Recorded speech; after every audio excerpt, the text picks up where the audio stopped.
मेरा नाम एमिली है। मैं 24 साल की हूँ। अभी हाल ही में ग्रेजुएशन खत्म हुई थी और मैं जिंदगी के उस अजीब फेज में थी जहाँ ऐसा लगता है कि सब कुछ शुरू होने वाला है, लेकिन असल में कुछ भी शुरू नहीं हुआ होता।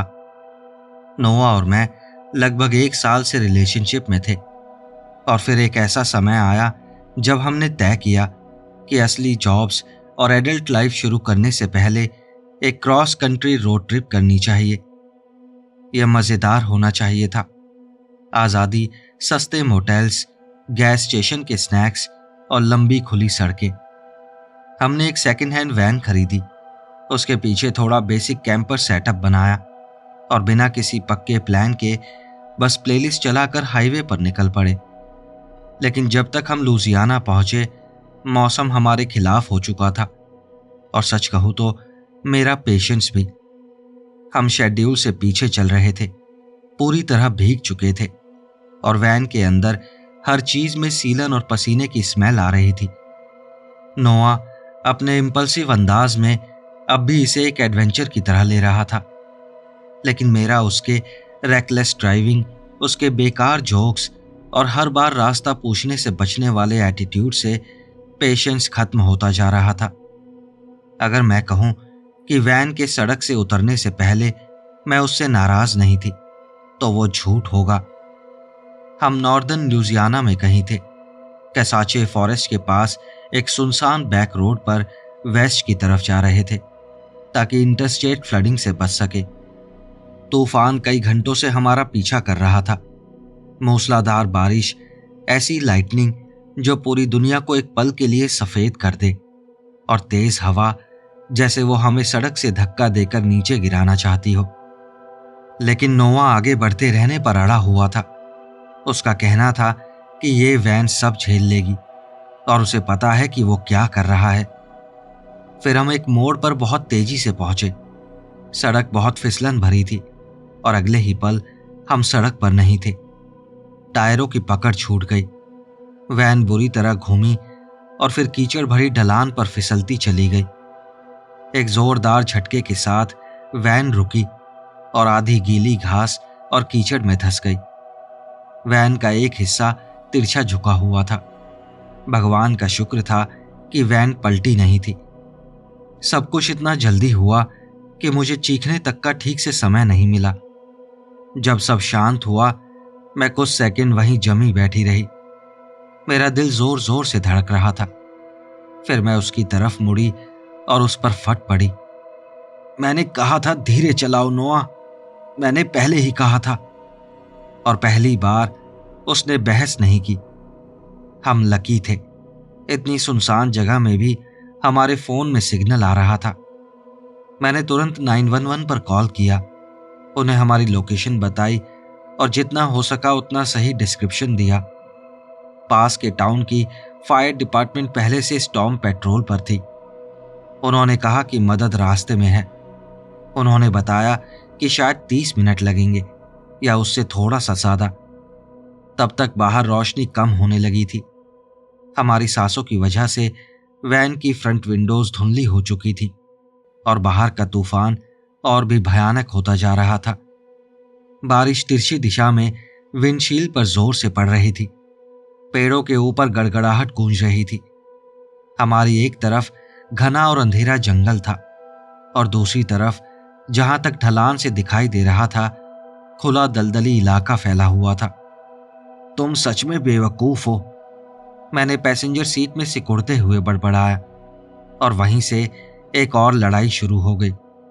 वो वाली लड़ाई जहां आवाजें ऊंची हो जाती हैं और लोग उंगलियां उठाने लगते हैं। वैन के अंदर फंसे रहने की घुटन, एड्रेनलिन और फ्रस्ट्रेशन सब बाहर निकल रहा था। आखिर में नोआ बड़बड़ाया कि वो थोड़ी फ्रेश एयर लेने बाहर जा रहा है। ये बहुत बढ़िया आइडिया है, मैंने ताना मारा। जाओ अपने ऊपर बिजली और गिरवा लो। वो दरवाजे की तरफ हाथ बढ़ा ही रहा था, तभी वो हुआ। एक आवाज आई, तेज, भारी और गीली सी, जैसे कोई बहुत बड़ी चीज वैन के पीछे आकर टकराई हो। ना कोई टूटी हुई डाल, ना हवा, उसमें बहुत भारी वजन था। नोआ वहीं जम गया। उसका हाथ अब भी डोर हैंडल पर था। वो क्या था? मैंने फुसफुसा कर पूछा, लेकिन उसने कोई जवाब नहीं दिया। लेकिन अगली आवाज हम दोनों ने साफ सुनी। कुछ वैन के साइड पैनल से रगड़ खा रहा था। धातु पर पंजों के धीरे धीरे घिसटने की आवाज आ रही थी, जैसे कोई जानबूझकर उसे खुरच रहा हो। नोआ अपनी सीट पर मुड़ा और साइड मिरर से वैन के पीछे देखने की कोशिश करने लगा। बारिश से भीगे मिरर के पार देखने के लिए उसकी आंखें सिकुड़ गई थी। मिरर लगभग बेकार हो चुका था। उस पर बारिश, कीचड़ और किनारों पर जमी धुंध थी। मैं भी आगे झुकी और चेहरा पास ले जाकर उस धुंधलेपन के पार देखने की कोशिश करने लगी। तूफान ने पूरी दुनिया को एक गहरे ब्लू रंग में बदल दिया था और अब शाम भी तेजी से उतर रही थी। दूर के पेड़ और दलदल ऐसे लग रहे थे जैसे चारकोल पेपर पर फैले धब्बे हों। तभी पानी और गंदगी के बीच कुछ हिलता हुआ सा दिखा। एक बहुत बड़ी काली सी आकृति टेल लाइट की हल्की रोशनी के बाहर हिल रही थी, लेकिन शुरुआत में हमें उसका आकार ही दिखाई दे रहा था। सिर्फ उसके चलने का तरीका ही मेरी सांस रोकने के लिए काफी था। धीमा, भारी और इंसानी बिल्कुल नहीं। फिर वो वैन के थोड़ा और करीब आया और आधे सेकंड के लिए हमें वो साफ दिखाई दिया। लंबा, चौड़े कंधों वाला और भीगे हुए काले फर से ढका हुआ। उसका सर नीचे झुका हुआ था, लगभग उसकी छाती के बराबर, और वो धीरे धीरे हिल रहा था। उसका सर किसी कैनाइन जैसा लग रहा था, लेकिन बाकी शरीर वैसा नहीं था। उस एक छोटी सी झलक में भी मैं उसकी रीढ़ की अजीब टेढ़ी बनावट देख सकती थी, और जिस तरह वो दो पैरों पर चल रहा था, हम दोनों में से कोई कुछ भी नहीं बोला। हम बस उसे घूरते रहे, सांस रोके हुए, जब तक वो वैन के पीछे गायब नहीं हो गया। पीछे की तरफ चलते हैं, मैंने जल्दी से कहा और सीटों के बीच से पीछे जाने लगी। वैन के पीछे विंडोज नहीं थी। मैं उस वक्त अपनी सीट पर नहीं रहना चाहती थी जब वो चीज वैन के सामने आकर देखने लगे। पीछे का हिस्सा ज्यादा सेफ लग रहा था, ज्यादा छुपा हुआ। वहां ग्लास नहीं था, मेटल की दीवार थी। हम जल्दी और चुपचाप पीछे की तरफ गए और फिर एक मैट्रेस और बड़े बॉक्सेस के बीच नीचे झुककर बैठ गए। नोआ ने फ्रंट सीट के नीचे से निकाला हुआ टायर आयरन कसकर पकड़ा हुआ था। मैंने अपना हाथ फोन पर रखा हुआ था, हालांकि मुझे नहीं पता था कि मैं किसे कॉल करूंगी। मदद तो पहले ही रास्ते में थी, हमें बस थोड़ी देर और टिके रहना था। अगर हम शांत रहे तो वो चीज इंटरेस्ट खो देगी और वहां से चली जाएगी। लेकिन बाहर कुछ हिल रहा था। हम उसकी आवाज अब भी सुन सकते थे। वो धीरे धीरे वैन के चारों तरफ घूम रहा था। उसके कदम गीली मिट्टी में धंसने जैसी आवाज कर रहे थे। वो किसी भी जानवर जैसा नहीं सुनाई दे रहा था, ना ही वैसा चल रहा था।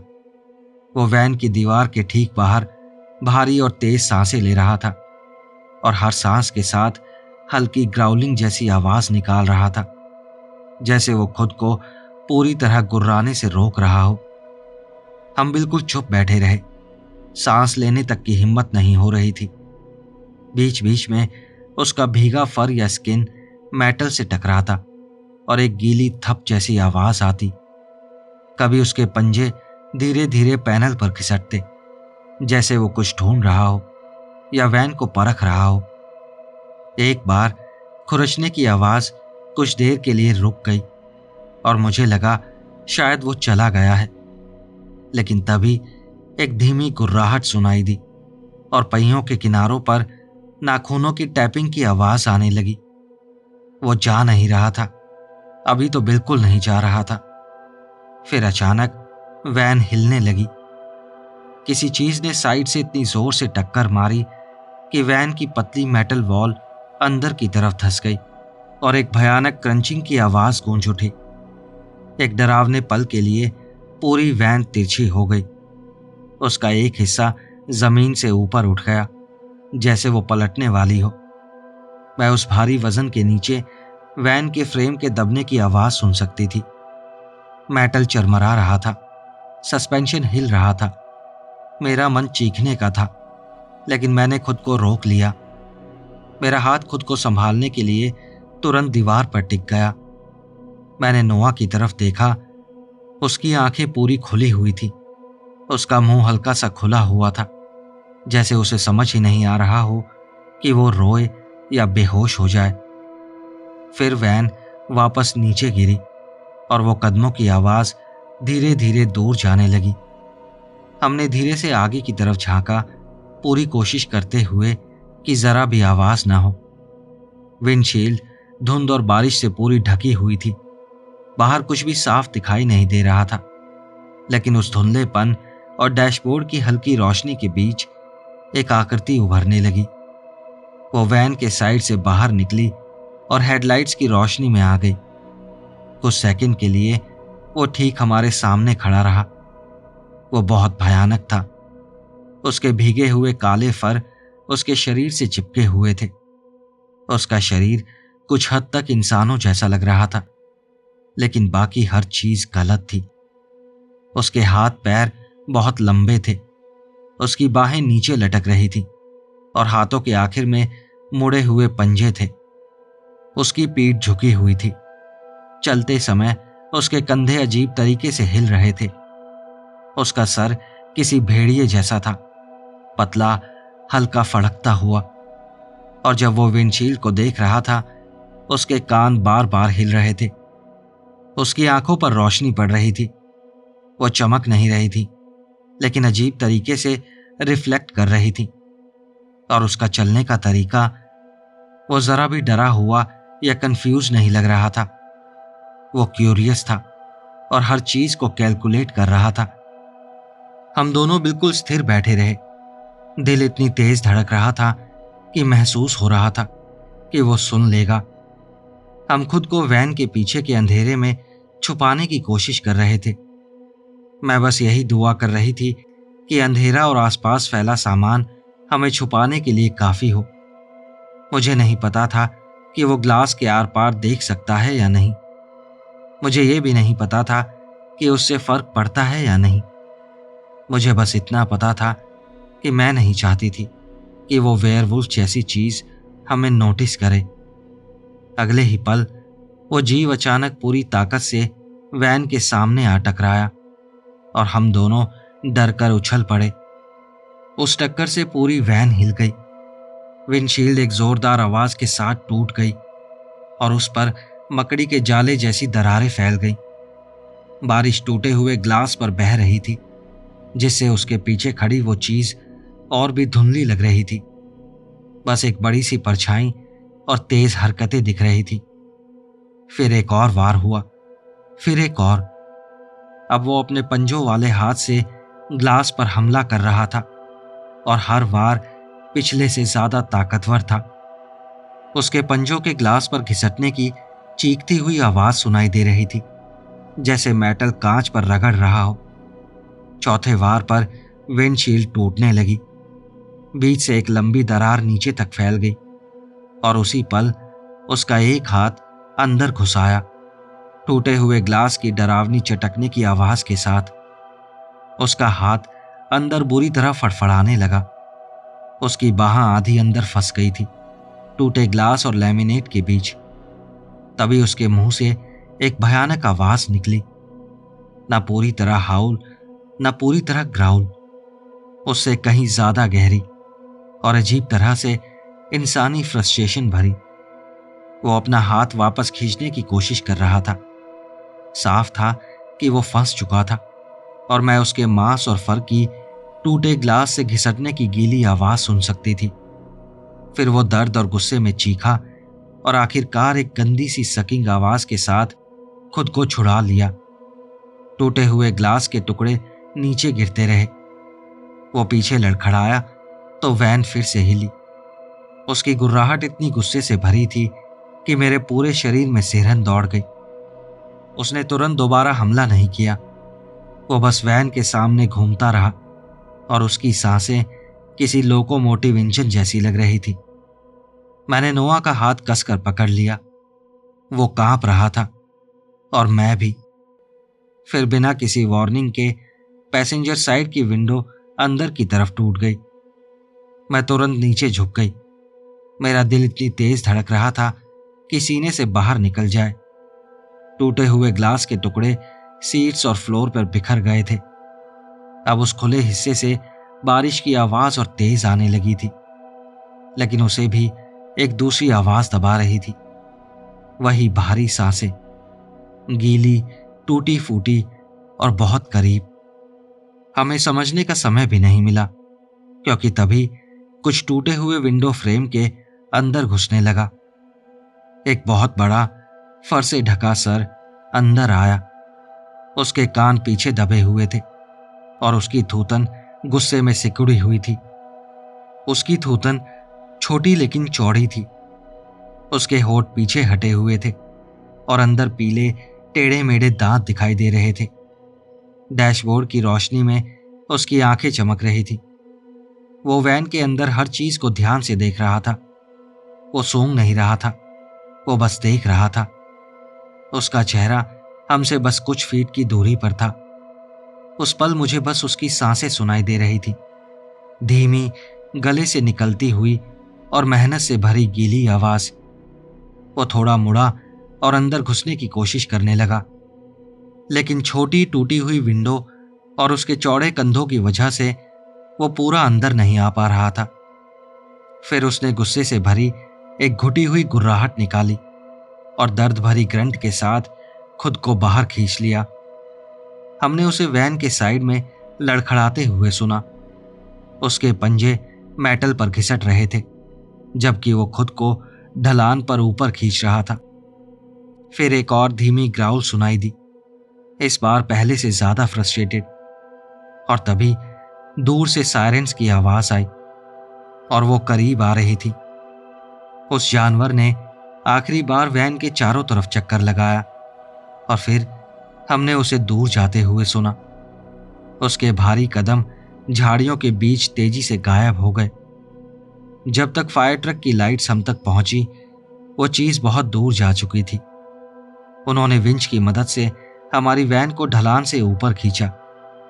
उनके साथ शेरिफ भी था, लंबा आदमी भीगी हुई जैकेट में और ऐसा चेहरा जैसे उसने जिंदगी में बहुत कुछ देखा हो। उसने पूछा क्या हुआ था, लेकिन नोआ आखिर नोआ ही था। वो खुद को रोक नहीं पाया। हम सड़क से फिसल गए, फिर किसी चीज ने वैन पर हमला किया। हमें लगता है वो वेयरवुल्फ था या डॉगमैन जैसा कुछ था। वो 2 पैरों पर खड़ा था और वो हमारे चारों तरफ घूम रहा था। वो बहुत। शेरिफ ने हाथ उठाकर उसे बीच में ही रोक दिया। उसकी नजर एक पल के लिए ट्री लाइन की तरफ गई, फिर वापस हमारी तरफ आई।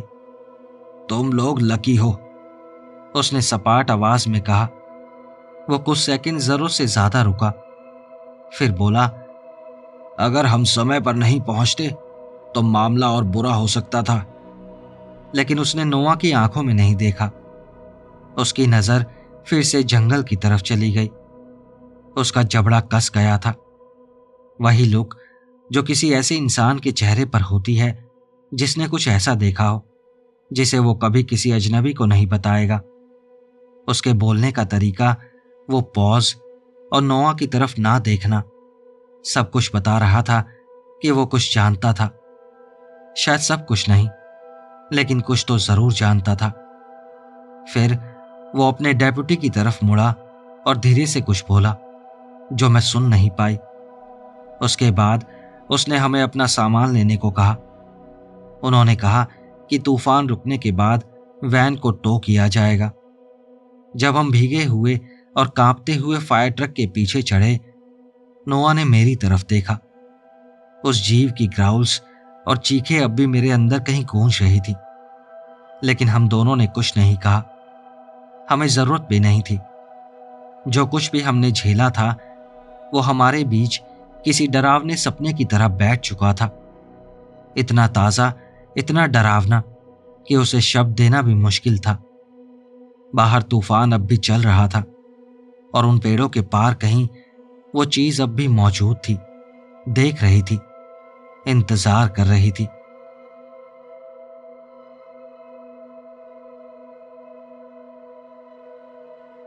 ये कहानी तब की है जब मैं एक टीनेजर था और ये आज तक मेरा पीछा नहीं छोड़ पाई है। मुझे कभी पूरी तरह यकीन नहीं हुआ कि मैंने उस रात क्या देखा था, लेकिन इतना जरूर जानता था कि वो नॉर्मल नहीं था। मैंने आज तक इसके बारे में किसी से बात नहीं की। मैं ये भी कहना चाहता हूँ कि इस कहानी में जो घोड़ी है वो मेरे दिल के बहुत करीब थी और आज भी है। उसने उस रात मेरी जान बचाई थी और मैं ये कभी नहीं भूलूंगा। मुझे लगता है उस रात मेरा सामना एक वेंडिगो से हुआ था, लेकिन फैसला आप खुद करें। तो ये है मेरी कहानी। मैं नॉर्दर्न ब्रिटिश कोलंबिया के एक छोटे से टाउन में बड़ा हुआ हूँ। वो जगह अपनी रिवर्स, लेक्स और आउटडोर एक्टिविटीज़ के लिए काफ़ी मशहूर है। जब से मैं बहुत छोटा था, हमारे परिवार के पास हमेशा से घोड़े रहे हैं। इसका मतलब था कि हम अक्सर टाउन के आसपास के ट्रेल्स और जंगलों को एक्सप्लोर करने जाते थे। इनमें वो क्रॉस कंट्री स्की ट्रेल्स भी शामिल थे जो टाउन के ठीक बाहर मौजूद थे। मेरे परिवार और फैमिली फ्रेंड्स को उन स्की ट्रेल्स पर कैंपिंग करना बहुत पसंद था। वहाँ एक अच्छा कवर्ड एरिया था और पास में ही एक लेक थी जहाँ लोग स्विमिंग और कायाकिंग करते थे। हम वहाँ पहले भी कई बार जा चुके थे और कभी कुछ अजीब नहीं हुआ था, लेकिन उस खास वीकेंड पर हम सबका एक बड़ा ग्रुप वहाँ कैंपिंग और ट्रेल राइडिंग के लिए गया था। हम दोपहर करीब 12 बजे वहाँ पहुँचे।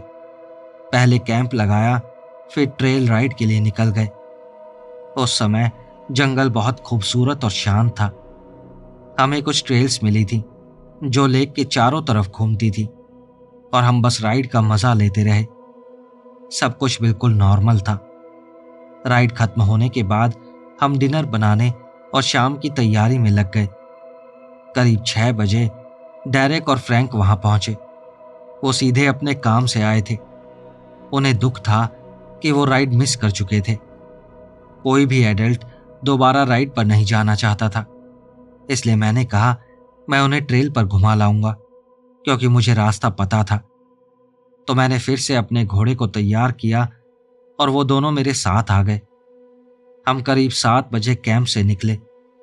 यहाँ मैं आपको एक बात बता दूं, कनाडा में समर के दौरान करीब रात 10 बजे तक अंधेरा नहीं होता, इसलिए हमें लगा कि राइड के लिए हमारे पास काफ़ी रोशनी बची हुई है। हम ट्रेल पर आगे बढ़ने लगे और शुरुआत में सब कुछ नॉर्मल लग रहा था, इसलिए मैंने ज़्यादा ध्यान नहीं दिया। करीब आधे घंटे बाद मेरी घोड़ी अचानक अजीब बिहेव करने लगी। वो ज़ोर ज़ोर से सांस छोड़ने लगी और अपनी पूंछ हिलाने लगी जैसे वो किसी चीज़ से डर गई हो। मैं लगातार चारों तरफ देखने लगा, जंगल में कुछ भी ऐसा ढूंढने की कोशिश करने लगा जो उसे डरा रहा हो। ट्रेल पर थोड़ा और आगे जाने के बाद मुझे एहसास हुआ कि कुछ गड़बड़ है। वहाँ बहुत ज़्यादा शांति थी, इतनी कि बस हमारी ही आवाज़ें सुनाई दे रही थी और मेरे अंदर एक अजीब फीलिंग आ रही थी जैसे कोई हमें देख रहा हो। शुरुआत में मुझे लगा शायद आसपास कोई भालू है जिसने बाकी सारे जानवरों को भगा दिया होगा, लेकिन फिर अचानक मेरे अंदर एक बहुत भयानक सा डर भर गया, बिल्कुल वैसा जैसे हैरी पॉटर के डिमेंटोर के पास होने पर महसूस होता है। ऐसा लग रहा था जैसे मैं कभी दोबारा खुश नहीं हो पाऊंगा। वो एहसास बहुत अजीब था। करीब 1.5 घंटे बाद हम ट्रेल के सबसे ऊपर वाले हिस्सों तक पहुंचे जहां से पूरी लेक दिखाई देती थी। वो जगह बहुत खूबसूरत थी। डेरेक और फ्रैंक वहां रुककर फोटोज लेना चाहते थे, तो हम घोड़ों से उतरे और कुछ तस्वीरें लेने लगे। धीरे धीरे अंधेरा होने लगा था, इसलिए हम ज्यादा देर नहीं रुके, लेकिन फोटोज लेते समय अचानक हवा तेज हुई और एक भयानक बदबू हमारे पास आई। उसकी स्मेल सड़े हुए मांस और कचरे जैसी थी। मैंने घबराकर सोचा शायद हम किसी ऐसी जगह पर आ गए हैं जहां भालू अपना शिकार छोड़ गया है। तभी मेरी घोड़ी ने फिर से जोर से सांस छोड़ी, अपनी पूंछ हिलाई और जमीन पर पैर पटकने लगी। इस बार वो पहले से भी ज्यादा डरी हुई लग रही थी। मैं घबराकर पूरे जंगल में देखने लगा, जैसे किसी भी पल कुछ हमारे ऊपर झपटने वाला हो। और तभी मैंने उन्हें देखा।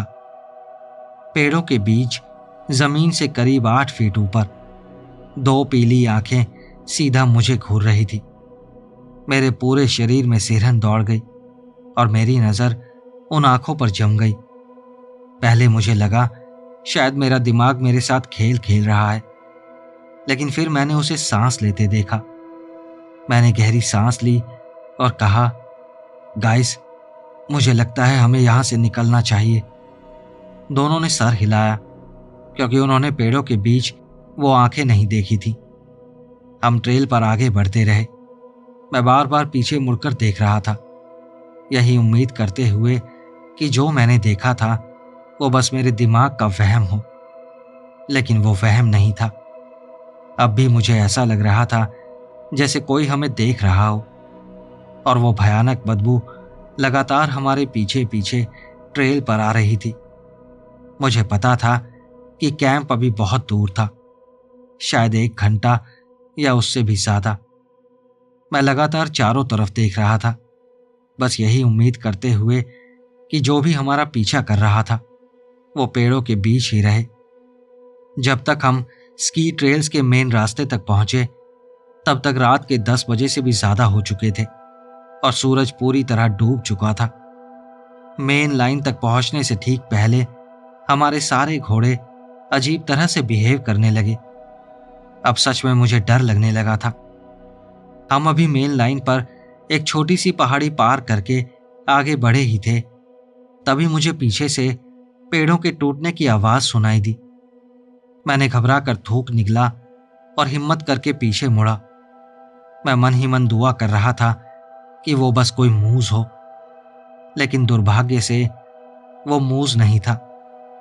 ट्रेल के बीच में जो चीज खड़ी थी उसे मैं सिर्फ एक शब्द में डिस्क्राइब कर सकता हूं, मौत। वो बहुत लंबा और दुबला था। ऐसा लग रहा था जैसे उसके हाथ पैर उसके शरीर के हिसाब से जरूरत से ज्यादा लंबे हैं, और वो 2 पैरों पर खड़ा था। उसका सर किसी हिरन जैसा था, लेकिन उसके मुंह में पैने कैनाइन दांत थे और पीछे की तरफ इंसानों जैसे दांत थे। उसकी पीली आंखें उसके सर के अंदर धसी हुई लग रही थी।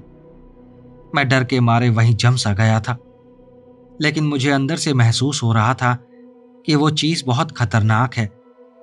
मैंने डेरेक और फ्रैंक पर चिल्लाकर कहा, यहां से जल्दी भागो। दोनों पीछे मुड़े और मैंने उनके चेहरे का रंग उड़ते देखा। उनके घोड़े तुरंत रात के अंधेरे में दौड़ पड़े और मेरी घोड़ी भी उनके पीछे भागने लगी। मैंने अपना एक हाथ उसकी गर्दन पर जितना आगे हो सकता था उतना आगे रखा, ताकि उसे पूरी ताकत से दौड़ने की जगह मिल सके।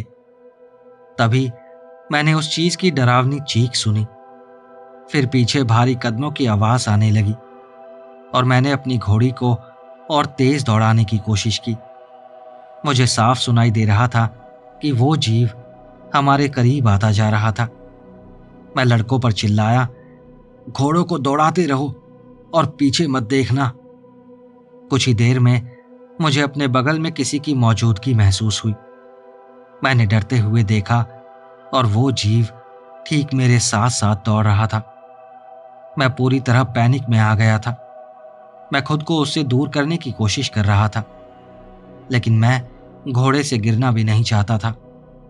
और फिर जो हुआ उसने साबित कर दिया कि मेरी घोड़ी सच में दुनिया की सबसे अच्छी दोस्त थी।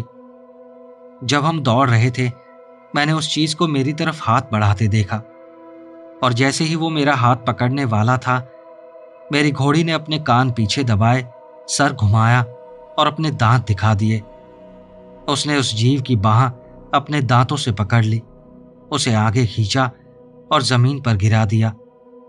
जब वो चीज नीचे गिरी, मेरी घोड़ी उसके ऊपर से कूद गई और जमीन पर उतरते ही उसके सर पर जोरदार लात मारी। मैंने उसके खुरों की हड्डियों से टकराने की आवाज तक सुनी, और वो सुनकर मेरी रूह कांप गई। कुछ देर बाद हम कैंप वापस पहुंच गए। वहां सब लोग फ्लैशलाइट्स लेकर हमें ढूंढने निकलने ही वाले थे। हमने उन्हें बताया कि हमने क्या देखा था और कहा कि हमें अभी तुरंत सामान पैक करके यहां से निकलना चाहिए। बेशक किसी ने हमारी बात पर यकीन नहीं किया। सबका कहना था कि हमने किसी हिरन या दूसरे जानवर को गलत समझ लिया होगा, लेकिन फिर भी हमने उन्हें सामान पैक करने के लिए मना लिया। उस रात मैं लगभग सो ही नहीं पाया। सब कुछ किसी भयानक नाइटमेयर जैसा लग रहा था। अगली सुबह मैं अपनी घोड़ी को लेने बाहर गया। अंदर ही अंदर अब भी यही उम्मीद कर रहा था कि शायद यह सब सिर्फ एक बुरा सपना था, लेकिन जब मैंने उसे देखा तो उसके मुंह और होठ पर खून लगा हुआ था, उसी बाइट का खून जो उसने उस जीव को मारा था। और उसके पैरों पर पंजों के निशान भी थे, जैसे उस चीज ने उसे नोचने की कोशिश की हो। मैंने उसकी गर्दन को कसकर गले लगा लिया। उस रात अगर मैं जिंदा बचा था तो सिर्फ उसकी वजह से था। आप सब लोग जो जंगलों में ट्रेल राइडिंग करते हैं, मैं बस एक बात कहूंगा, जंगलों में रात के समय बहुत सावधान रहिए।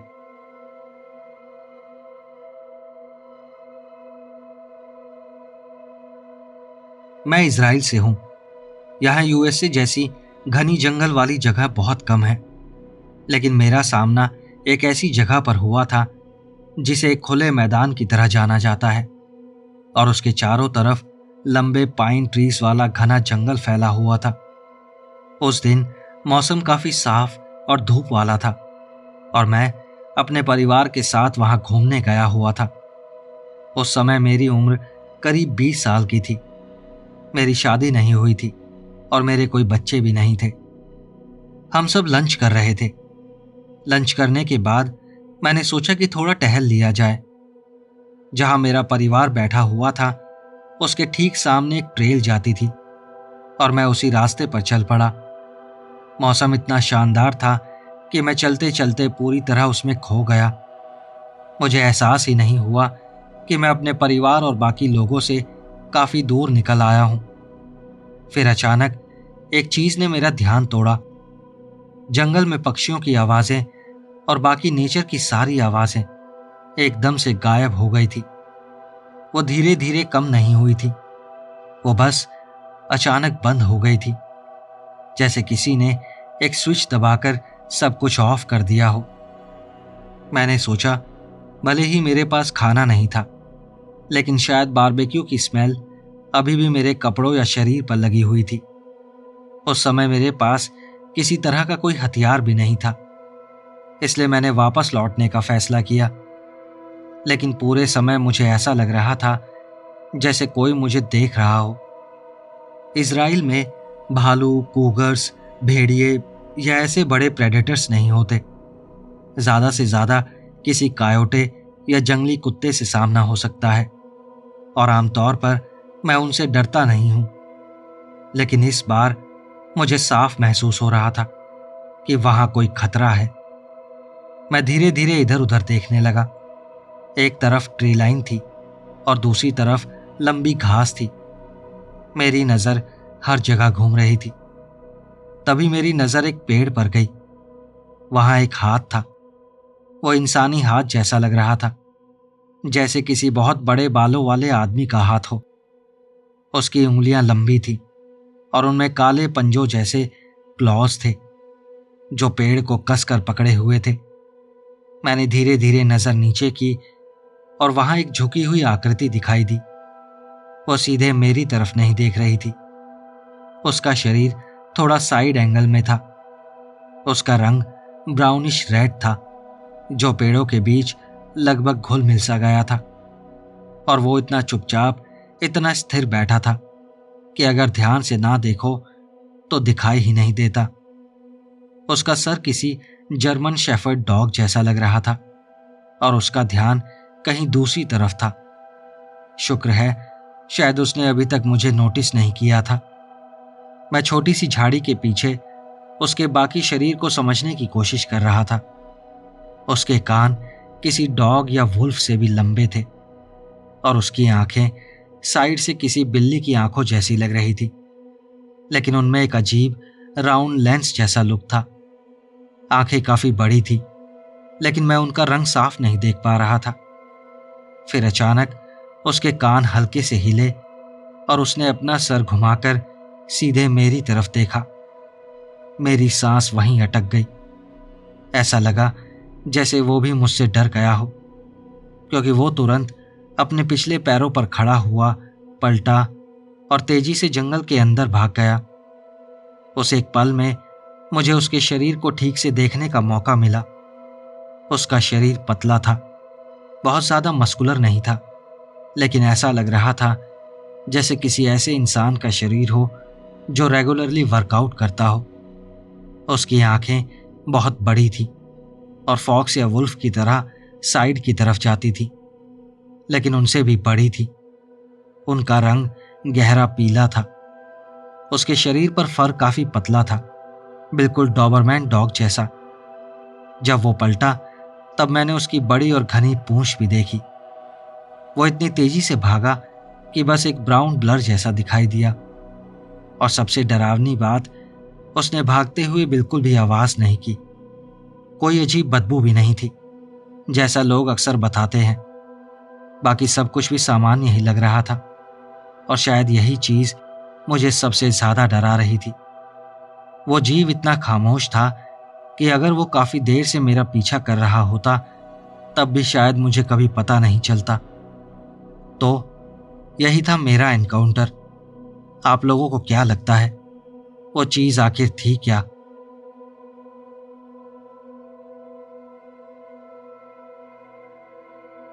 मेरी गर्लफ्रेंड को लगता है कि मैंने ये सब सपना देखा था, या फिर मैं बचपन की तरह दोबारा स्लीप वॉकिंग कर रहा था।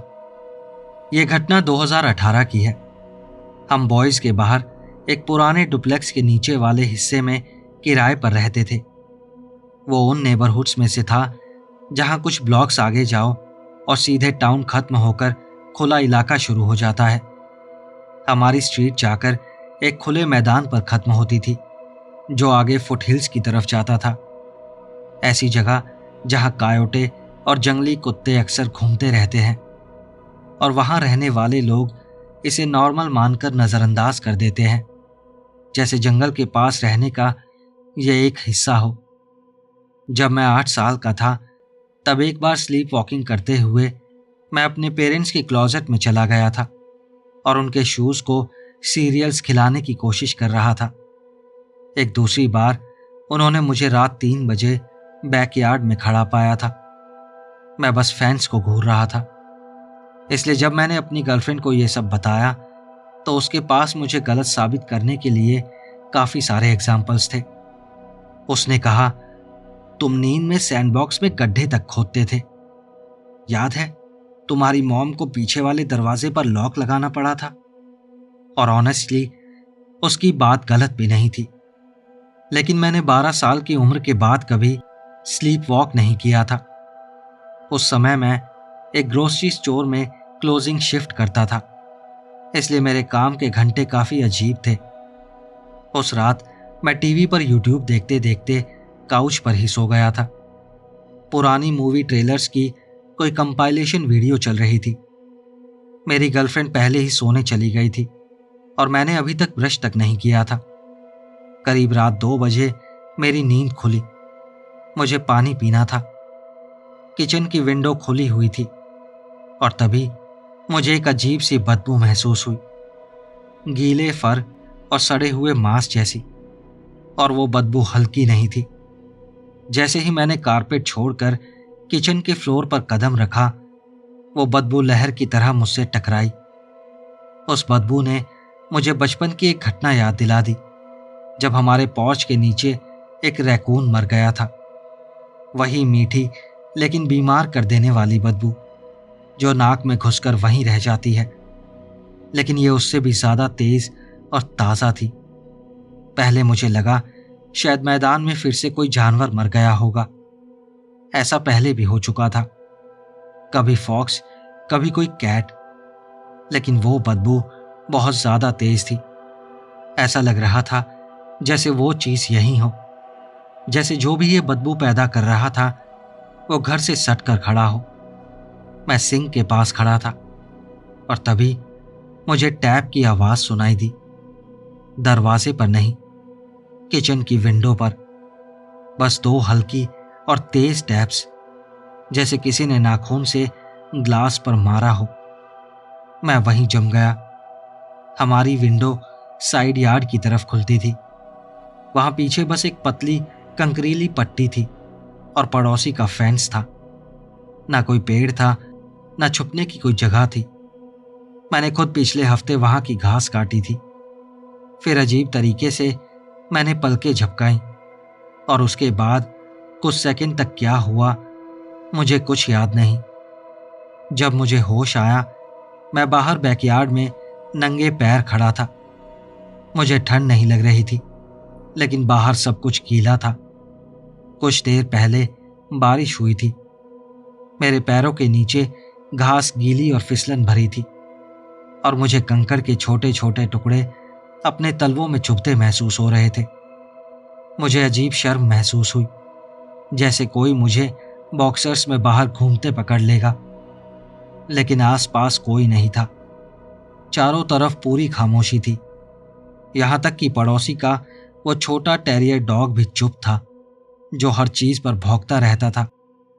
तभी मेरी नजर फेंस के पार पड़ी, पड़ोसी के यार्ड में, उनके टूल शेड के पास। पहले मुझे लगा कोई इंसान नीचे बैठा हुआ कुछ ढूंढ रहा है, लेकिन उसका आकार सही नहीं लग रहा था। वो चीज बहुत नीचे थी, लेकिन असामान्य रूप से चौड़ी थी। उसकी पीठ लंबी और झुकी हुई थी, जैसे किसी बीमार ग्रे हाउंड डॉग की पीठ हो। लेकिन वो डॉग नहीं था, वो उससे कहीं बड़ा था। उसके शरीर की शेप अजीब लग रही थी, जैसे उसके ऊपर उलझे हुए मोटे फर के गुच्छे चिपके हों। मैं वहीं खड़ा उसे घूरता रहा और वो भी बिल्कुल स्थिर खड़ा रहा।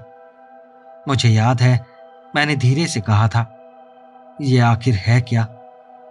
मैं धीरे धीरे पीछे हटने लगा, हमारे दरवाजे की तरफ, और तभी वो खड़ा हो गया। शुरुआत में उसका सर नीचे था, लेकिन फिर वो ऊपर उठा और उसका शरीर लगातार बड़ा होता गया। वो फेंस से भी ऊंचा हो गया। वो शेड करीब 6 फीट ऊंचा था, लेकिन उस चीज के सामने वो भी छोटा लग रहा था। मैं भागा नहीं, मैं भागना चाहता था, लेकिन मेरे पैर जाम हो चुके थे, बिल्कुल वैसे जैसे आधी नींद में शरीर साथ नहीं देता। मैं पीछे हटते हटते स्क्रीन डोर से टकराया और घबराकर हैंडल पकड़ने लगा। उसकी लैच अटक रही थी। मैं कई हफ्तों से सोच रहा था कि उसमें ऑयल डाल दूं, लेकिन कभी किया नहीं। आखिरकार मैं अंदर घुस गया। मैंने दरवाजा जोर से बंद किया, लॉक लगाया और पर्दों के बीच से बाहर देखने लगा। अब वो चीज फैंस के साथ साथ धीरे धीरे चल रही थी।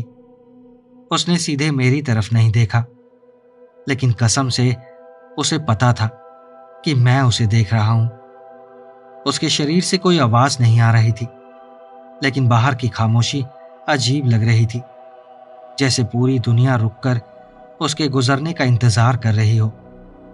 मैं उसे तब तक देखता रहा जब तक वो फेंस लाइन पार करके बगल वाले जॉनसन फैमिली के यार्ड में गायब नहीं हो गया।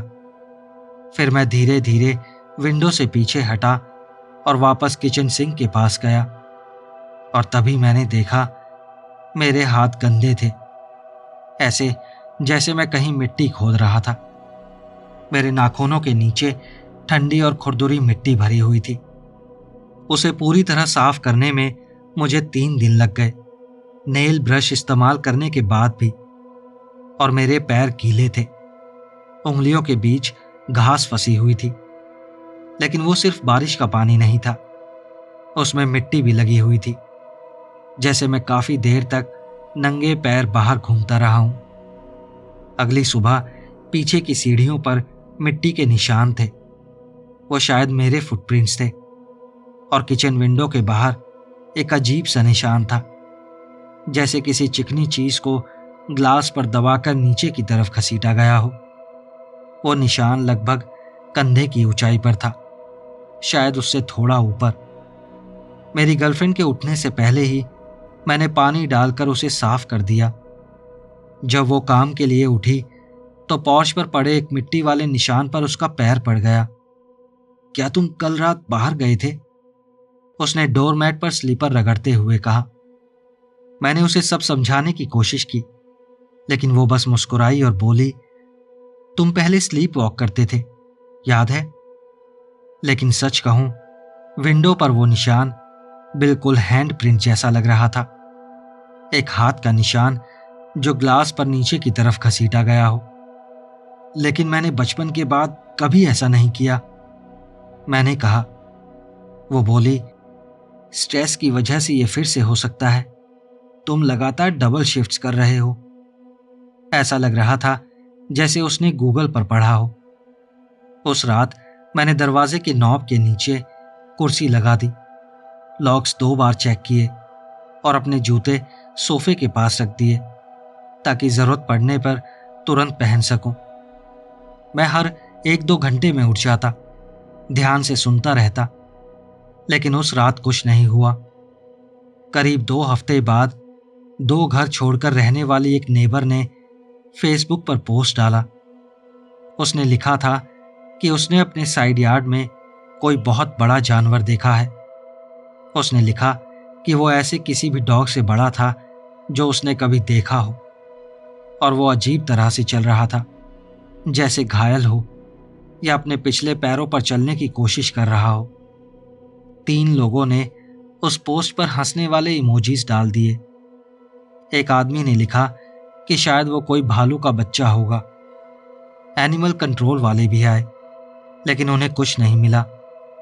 उन्होंने कहा कि शायद वो ब्लैक बेयर था, जबकि उस औरत का कहना था कि उसकी बॉडी शेप भालू जैसी बिल्कुल नहीं थी।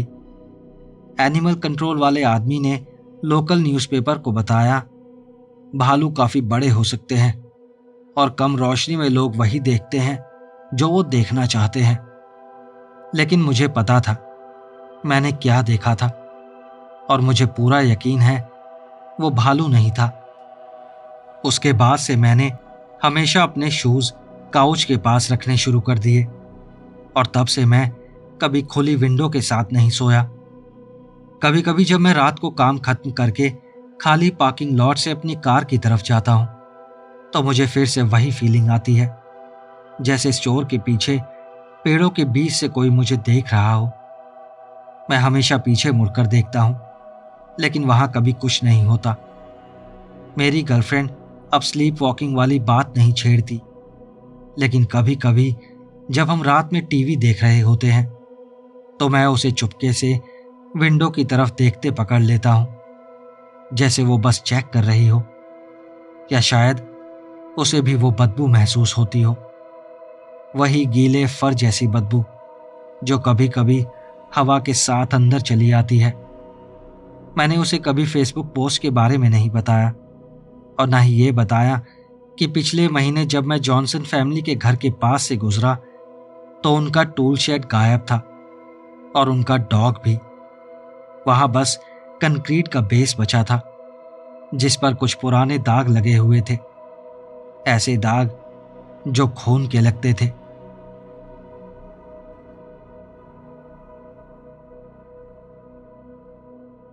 ये कहानी मेरे ग्रैंड पेरेंट्स की प्रॉपर्टी पर हुई थी, कोलोराडो माउंटेन्स में, डेनवर से करीब कुछ घंटे दूर। मेरे ग्रैंड पेरेंट्स जंगल के बिल्कुल बीचों बीच एक अच्छे खासे कैबिन में रहते थे। उनके पास लगभग 168 एकड़ का फॉरेस्ट एरिया था। उस समय मेरी उम्र 19 साल की थी।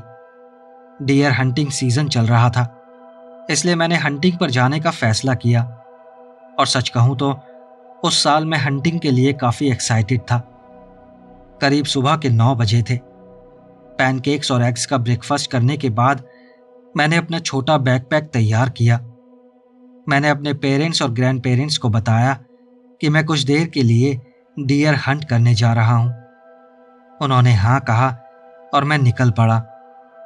अब मैं 6 फुट 4 इंच लंबा हूं और लगभग 185 पाउंड का हूं। मैं खुद को बिल्कुल भी छोटा आदमी नहीं मानता। खैर, मुझे अपने ट्री स्टैंड तक पहुंचने में करीब 30 मिनट लगे। रास्ते भर मैं पूरी कोशिश कर रहा था कि ज्यादा आवाज ना हो। बाहर कड़ाके की ठंड थी, तापमान शायद 10 डिग्री के आसपास होगा, लेकिन ठंडी हवा उससे भी ज्यादा खराब थी। थोड़ी देर बाद मैं स्टैंड तक पहुंच गया, सीढ़ियां चढ़कर ऊपर गया और वहीं बैठ गया। मैं बहुत अच्छी जगह पर था। मैं इतना ऊपर था कि आसपास सब देख सकता था और पत्तियां और डालियां मुझे थोड़ा कवर भी दे रही थी। मैंने डियर कॉल्स और कुछ आवाजें निकाली। करीब 2 घंटे बाद मैंने 3 बत्तखों को पेड़ों से निकलकर सीधे अपने शूटिंग लेन में आते देखा। दुर्भाग्य से मैं बत्तखों का शिकार नहीं कर रहा था, लेकिन उन्हें देखकर थोड़ा कॉन्फिडेंस आया, क्योंकि इसका मतलब था कि आसपास हिरन मौजूद थे। मुझे उस कॉन्फिडेंस की सच में जरूरत थी, क्योंकि उस स्टैंड पर बैठकर मैं ठंड से बुरी तरह जम रहा था। कुछ देर उन्हें देखने के बाद वो दूसरी दिशा में चली गई और मैं फिर से अकेला रह गया। मैंने करीब 1 घंटा और इंतजार किया, लेकिन कुछ नहीं आया। मैंने अपना बैकपैक खोला और उसमें से ग्रेनोला बार्स और ट्रेल मिक्स निकाला। दोपहर हो चुकी थी और मुझे बहुत भूख लगी थी। मैंने स्नैक्स खत्म किए और थोड़ा पानी पिया, लेकिन पानी पीते पीते ही एक बहुत बड़ा 8 पॉइंट बग पेड़ों के बीच से दौड़ता हुआ निकला। सच कहूं तो मैं पानी में लगभग घास गया था। वो मेरी जिंदगी का सबसे बड़ा हिरन था। वो बिल्कुल मेरी नजर के सीध में था और उसके शरीर का बड़ा हिस्सा मेरी तरफ था, जो एक परफेक्ट शॉट होता है। वो करीब 50 यार्ड दूर था। मेरा दिल जोर जोर से धड़क रहा था। मैं एक्साइटमेंट से भर गया था। मेरे पास मेरी पर्सनल .308 विंचेस्टर राइफल थी, जो मेरे डैड ने मुझे 18 साल का होने पर गिफ्ट की थी। मैंने एम सेट किया, गहरी सांस ली और स्कोप एडजस्ट करने लगा, लेकिन तभी वो हिरन अचानक मुड़ा और तेजी से पेड़ों के अंदर भाग गया। धत तेरे की, मैंने धीरे से कहा। अब मैं सच में इरिटेट हो चुका था। मैं सोचने लगा, आखिर ऐसी क्या चीज थी जिसने उसे डरा दिया। मैंने स्कोप के आसपास देखना शुरू किया। फिर मेरी नजर लेफ्ट साइड पर गई और तभी मैंने उसे देखा, ठीक वहां जहां कुछ सेकंड पहले हिरन था, उससे करीब 30 फीट दूर। मुझे अपनी आंखों पर यकीन नहीं हुआ। स्कोप के अंदर मुझे 2 बड़ी एम्बर रंग की आंखें दिखाई दी, जो जैसे मेरी रूह के अंदर तक देख रही थी। जो भी वो चीज थी, उसने इतनी दूरी से भी मुझे मेरे स्टैंड में देख लिया था। मेरा दिल बैठ गया जब मैंने उस जीव को धीरे धीरे जंगल से बाहर आते देखा। वो अब पूरी तरह मेरी नजर में था। वो 2 पैरों पर खड़ा था। उसका रंग जेट ब्लैक था और उसका सर मुझे जर्मन शेफर्ड की याद दिला रहा था। उसके कान नुकीले थे और वो बहुत बड़ा था। अगर अंदाजा लगाऊं तो वो करीब 8 फीट लंबा होगा। उसका शरीर बहुत टोन्ड था, बॉडी बिल्डर जैसा नहीं, बल्कि किसी प्रोफेशनल ट्रैक रनर जैसा। उसके पैर पतले और डॉग्स की तरह थे। उसकी लंबी बाहें पंजों पर खत्म हो रही थी। फिर उसके होंठ पीछे हटे और उसने अपने दांत दिखाए। वो मुझ पर गुर्रा रहा था। मैं वहां से भागना चाहता था, बस निकलना चाहता था, लेकिन मैं उससे नजर नहीं हटा पा रहा था। मेरी नजर उस पर टिकी हुई थी और उसकी नजर मुझ पर। पहले से ही ठंड बहुत थी, लेकिन अब ऐसा लग रहा था जैसे मेरी नसों में खून नहीं, बर्फ दौड़ रही हो। मैं कांप रहा था। मेरे दिमाग में बस एक ही बात घूम रही थी कि मेरी राइफल शायद इस चीज के सामने बेकार थी। वो मुझे सेकंडों में टुकड़े टुकड़े कर सकता था, और जैसे इतना डर काफी नहीं था, वो चीज धीरे धीरे मेरे स्टैंड की तरफ चलने लगी। वो करीब 25 फीट दूर आकर रुक गया और बस मुझे घूरता रहा। मैंने उस पल जो डर महसूस किया, उसे शब्दों में बताना नामुमकिन है। उसकी नजर जैसे कह रही थी कि तुम लकी हो कि तुमने उस हिरन को गोली नहीं मारी, वरना अगला नंबर तुम्हारा होता।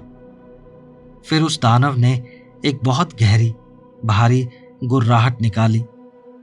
अगर डिस्क्राइब करूं तो वो किसी एलिगेटर की आवाज जैसी थी।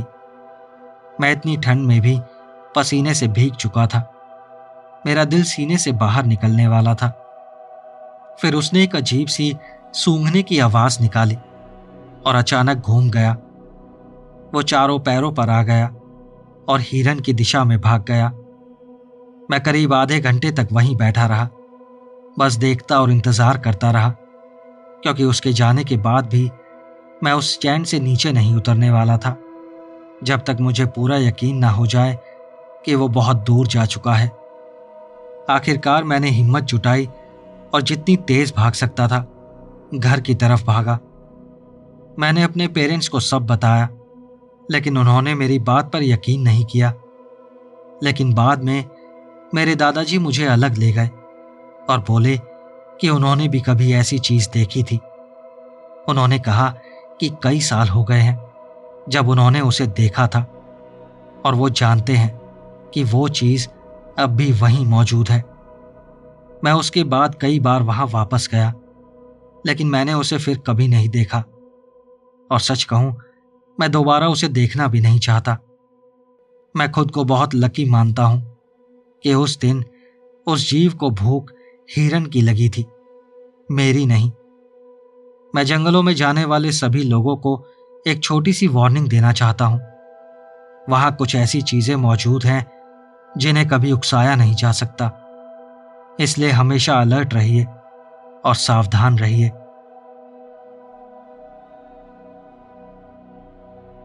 दोस्तों, अगर आपको ये स्टोरीज अच्छी लगी हो तो इस वीडियो को लाइक, हाइप और शेयर करना मत भूलना। कमेंट सेक्शन में अपने फीडबैक और सजेशंस भी ज़रूर देना। और अगर अभी तक आपने चैनल सब्सक्राइब नहीं किया है तो ऐसी कहानियां आपसे मिस ना हो, उससे पहले ही चैनल सब्सक्राइब कर लीजिए। अगर आप मुझे और सपोर्ट करना चाहते हैं तो आप इस चैनल की मेंबरशिप भी ले सकते हैं। तो चलिए मिलते हैं अगली वीडियो में ऐसी ही और कहानियों के साथ। नमस्कार।